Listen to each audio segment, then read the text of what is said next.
Okay, so look up at the full moon tonight. What do you see? Is it the classic man in the moon, that kind of craggy face? Or maybe something else. Exactly, because for, well, a huge part of the world, especially across Asia, those shadows actually form a rabbit. A rabbit, yeah. Well, it's not just some random shape. It's there for a reason, memorializing this incredible act of selflessness. Right. So today we're doing a deep dive into where that lunar rabbit story comes from.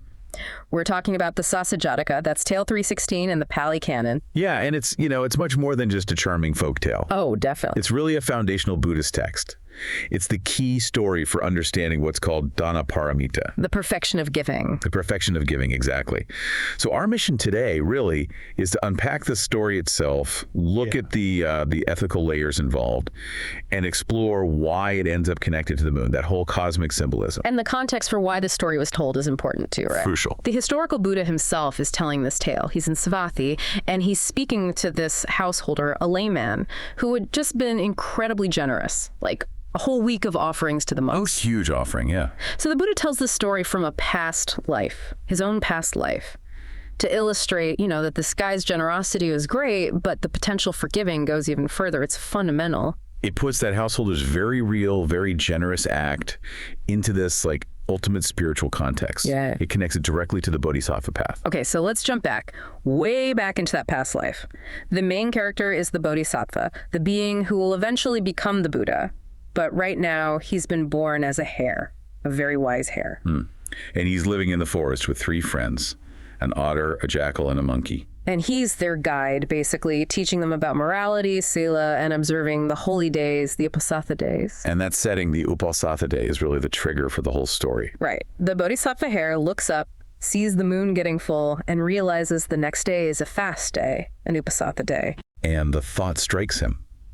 If a beggar comes tomorrow, what do I even have to offer? All he eats is this specific kind of grass, kusa grass. Which is useless to anyone else. Completely useless as alms. He can't offer grass. And this is the pivotal moment. He doesn't get depressed or anything. Instead, he makes this incredible vow, full of joy. Yeah, a truly supreme resolve. He thinks, if someone comes asking for alms, I shall give him my own flesh to eat. Wow, just his own body. His own body. And the sources say that the power, the sheer purity of that intention was so intense, it literally made the marble throne of Sakka, the king of the gods, get hot. So that heat is like an alarm bell for the gods. Exactly. It's the signal that something extraordinary, some profound virtue is happening on Earth. Yeah. So Sakka decides he has to test this vow. See if it's real. See if it's real. So he disguises himself. He comes down as a Brahmin, a priest, looking all weary and starved. Okay, so the test begins. And Sakka goes to the friends first, right? The otter, jackal, and monkey. Yes, and what they offer is really important for understanding the hare's later action. It sets up a contrast. So what do they bring? Well, the otter goes down to the riverbank and finds 7 red fish. A fisherman had caught them and buried them in the sand. Ah, so he didn't catch them himself. No. And the text is specific. The otter calls out 3 times, "Does anyone own these?" Hearing no answer, he takes them for the Brahmin. Okay, sort of a gray area there. What about the jackal? The jackal is less scrupulous. He finds a field watcher's hut, sees nobody's home, and just takes a roasted lizard and a pot of curdled milk. Outright theft, then. Pretty much, yeah. Stolen goods. And the monkey. The monkey's offering's quite different. He just climbs a tree and gathers a bunch of sweet, ripe mangoes. No moral issues there. So 3 very different gifts acquired in very different ways. One found but taken, one stolen, one gathered purely. Exactly. And the text even adds this little detail. The otter and the jackal, after giving their gifts, lie down thinking how virtuous they were. Oh, interesting. So they felt good about themselves, even though the gifts were questionable. Right. It highlights a kind of spiritual blind spot, a lack of true understanding about the nature of pure giving, which contrasts sharply with the hare. Okay, so then the disguised Sakka finally approaches the hare. And the hare doesn't hesitate. He's described as being filled with ecstatic joy. His moment has come. He's happy about this, happy to give himself. Thrilled. He tells the Brahmin, "You won't need to break the moral precepts by killing me." He instructs the Brahmin to gather wood and build a fire. So he can offer himself cooked, essentially. As food, yes. He intends to leap into the fire himself. And Sakka, using his divine power, creates this perfect pyre instantly. A huge blaze. Yeah. And just before the hare jumps, this is amazing. he does one last thing. What's that? He shakes his fur vigorously 3 times. Why? To dislodge any tiny insects that might be clinging to him so they wouldn't be killed in the fire. Wow. Even in that moment, thinking about the smallest lives, that's profound compassion. It's the absolute peak of nonviolence, ahimsa, integrated into the ultimate act of giving. Then he leaps. And what happens? Does he burn? No. Miraculously, the flames feel utterly cold to him. The text says it was as cool as a region of frost. Because his intention was so pure. Precisely. His perfected mind transformed the external reality. The fire couldn't harm him. So Sakka sees this. The test is passed spectacularly. Absolutely. Sakka reveals his true form as king of the gods and declares that this act of perfect generosity must be remembered forever, or at least for an entire cosmic age, an eon. And how does he ensure that? He takes a nearby mountain, miraculously squeezes it to extract its essence like ink. Mountain juicing. Okay. Basically. And with that essence, he paints the image of the hare onto the surface of the moon. So that's how the rabbit got on the moon, according to this story. That's the origin story within the Buddhist tradition.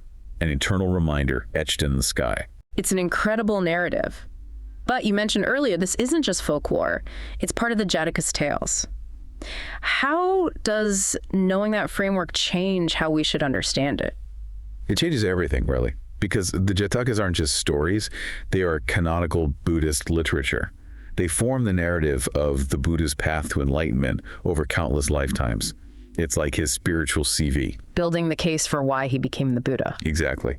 And they have a very specific structure. There's always the present narrative. Which was the generous householder back in Savatthi. Right. Then there's the past narrative. The story of the hare. Correct. And then crucially, there's the link, the samodhana. This is where the Buddha connects the past and present. He reveals who was who. He reveals the identities. He says, the hare in that life was none other than myself. Okay. And the friends. The otter, jackal, monkey. They became his chief disciples in his final life. The otter was Ananda, the jackal was Moggallana, and the monkey was Sariputta. Wow. So their past actions, even the questionable ones, are part of their own long story leading to discipleship? Yes, it adds layers. Their past imperfections perhaps show why they needed the Buddha's guidance later on. Yeah. It frames their relationship. That definitely deepens the meaning. So let's dig into the analysis. You said this story is the prime example of Dāna Pāramitā, the perfection of giving. Is there like a scale for this? Oh yes. Buddhist scholasticism loves to categorize. There's a clear hierarchy of giving. Okay, what are the levels? So the basic level is giving external possessions, food, money, property, things like that. Standard charity. Pretty much. Then comes a higher level called Pāramitā. This is giving parts of your own body, limbs, organs, maybe blood. Okay, getting more intense. That's definitely. But the absolute highest level, the ultimate perfection, is Pāramitā. And that's giving your entire life. Which is what the hare achieved. Exactly. He reached the very pinnacle of the perfection of giving. But here's the thing that strikes me. Materially, he gave nothing. The friends gave fish, lizard, mangoes. Actual stuff. The hare offered potential food, but didn't actually become food. But that's the whole point. So the value isn't in the object. Not primarily, no. This story radically shifts the focus. The perfection of the gift, the Pāramitā, lies not in the material value, or even if the gift is physically transferred, but entirely in the purity of the giver's intention, the satana. So the otter found those fish. He checked anyone owned these 3 times. Legally, maybe okay, but still not as pure as the hare's intention to give himself. Correct. Because the otter's action, while maybe following the letter of the law, might still be tinged with, well, taking something that wasn't truly his to give originally. And the text highlights his self-satisfaction afterwards. Thinking how virtuous he was. Right. That hints at ego and attachment to the idea of being good. The jackal obviously gave out of theft. The monkey's gift was pure, but still external. The hare's offering was total non-attachment even to his own existence. That mental state is the perfection. So a small gift given with absolutely pure, selfless intention is spiritually superior to a huge gift given with mixed motives, like desire for reputation or status. Infinitely superior, according to this framework. The hare had nothing material, but his intention was perfect, untainted. That's why his act qualified as the ultimate perfection. Okay, that clarifies the fire miracle then. It wasn't just a random magical event. Not at all. It's deeply symbolic and psychological. Oh, how so? The fire turning cold. Well, in Buddhist thought, the mind is often described as being consumed by fires.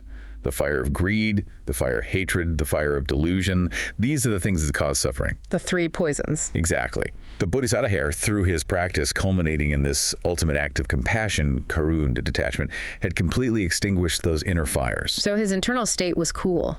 Perfectly cool and peaceful. This inner state is sometimes called siddhibhava, literally coolness or tranquility. And in this moment, that inner coolness manifested outwardly, neutralizing the physical heat of the pyre. Mind over matter in the most profound way. His spiritual state changed the laws of physics for him. You could say that. The internal reality dictated the external experience. That's powerful. Okay, let's shift to the moon itself. You said Sakka painted the hare there, but was the idea of a rabbit in the moon already around? Oh yes, that connection is ancient, likely much older than this specific Jataka story becoming codified. Really? Yeah. The word for hare in Pali is Sasa, and in Sanskrit it's Shasha. And even in ancient Sanskrit texts, you find terms for the moon like Shushin or Shoshuka, which literally mean the one marked by a hare or containing a hare. So people were already seeing a rabbit shape up there long before this story explained why it was there. Precisely. The Sasa Jataka didn't invent the rabbit in the moon. It provided a powerful etiological narrative for it. Etiological. Meaning. An origin story. It explains the cause or origin of something. In this case, it took a common observation about the moon's appearance and infused it with profound Buddhist meaning. It basically turned a pattern of shadows into a sermon. A celestial sermon on selfless giving. That's quite a transformation. And clearly it resonated. You mentioned seeing it in early art. Absolutely. It was incredibly popular. Yep. One of the earliest known depictions is from the Bharhut Stupa in India, around the 2nd century BCE. Wow, that early. Yeah. It's a carving on a railing stone, and it shows the whole story in one panel. Using continuous narration, you see the friends, the Brahmin, the hare by the fire, the leap. It's all there. Which shows the story was well known and important very quickly. Definitely. And the symbol itself, the rabbit in the moon, it's not just an Indian or Buddhist thing, is it? It pops up everywhere. Right. It's fascinatingly widespread. You have the jade rabbit in China, you too. Often shown pounding the elixir of immortality on the moon for the goddess Changi. And in Japan and Korea, the rabbit is sometimes seen pounding ingredients too, but for rice cakes. Yeah, for mochi. A bit more mundane, but still the same core image of a rabbit busy at work on the moon. But the parallel that always blows my mind is the one from Mesoamerica. Completely different part of the world, supposedly no contact. The Aztec story, yeah. It's remarkably similar in theme. The god Quetzalcoatl is traveling, gets exhausted and hungry. A humble rabbit offers itself as food, completely selflessly. Just like the hare. Just like the hare. Yeah. And Quetzalcoatl, moved by this sacrifice, declines the offer but elevates the rabbit, placing its image on the moon as an eternal commemoration. The core idea, ultimate self-sacrifice, recognized and memorialized on the moon, appearing in cultures thousands of miles and an ocean apart. It's stunning. It really suggests something universal about that symbol, or perhaps about the human recognition of selfless virtue and the desire to elevate it. So pulling this all together, this Sasa Jataka is doing so much work. It's an animal fable, yes, but also... It's a theological treatise on radical compassion. It's a psychological map of achieving inner peace that transforms reality, and it's an etiological explanation for a near universal astronomical observation. It's incredibly layered. And the enduring image is that hare, not grimly sacrificing, but leaping joyfully into the flames he knows won't burn him. That joyful leap is everything. It signifies the liberation that comes from perfect selflessness. Now, we touched on this earlier. Those simpler versions of the story, especially in East Asia, sometimes leave out the otter and the jackal or clean up their actions. Right. They streamline it, focus purely on the rabbit's good deed. But what do you think is lost when that moral ambiguity, the friend's flawed gifts, is removed? Does it weaken the story's punch? I think it does, in a way. The original Jataka uses those imperfect actions of the friends who, remember, become the chief disciples as a crucial foil. Their mistakes, their slightly tainted motives, their self-satisfaction, they highlight just how extraordinary and pure the Bodhisattva hare's action is. It provides the contrast necessary to see the peak. Exactly. When you remove that contrast, you still have a beautiful story about sacrifice, absolutely. But you lose some of the intricate ethical teaching about why it's the pinnacle, the absolute focus on pure intention, Satana, over material substance, or even outward appearances of virtue. You lose the critique of good deeds done with underlying ego. So, perhaps the final thought for you, the listener, is this. The next time you look up and see those shadows on the moon, whether you see a rabbit or not, Think about this story as that perpetual sermon painted across the sky. It's endured across millennia and cultures, from ancient India to Mesoamerica. What does that enduring power, that resonance of ultimate selfless giving, tell us about what we humans deep down recognize as truly virtuous? And maybe ask yourself, when you give, what's the real quality of your intention? Is it closer to the hare's joyful leap, or maybe a little bit like the otter, checking the boxes but feeling maybe a bit too pleased with himself? A celestial challenge right there.